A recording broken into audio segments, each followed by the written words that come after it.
قص عراقي من هذا اللي يحب قلبكم، قطعة لحم 400 جرام، وعندي شوية لية مال غنم. نسوي بالأول شرائح ناخذ من عندها. قطعة شلون طلعت؟ هسه نجي لللية.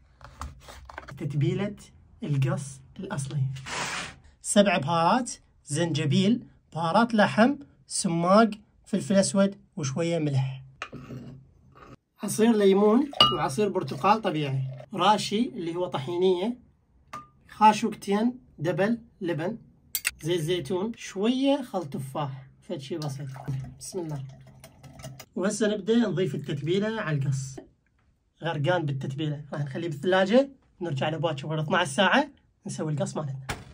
وهسه هنا التتبيلة عندنا جاهزة ورا 12 ساعة، الطاوة مالتها تكون جاهزة هنا رأسا حامية. بسم الله. بنكهة، يسلمكم العافية إن شاء الله.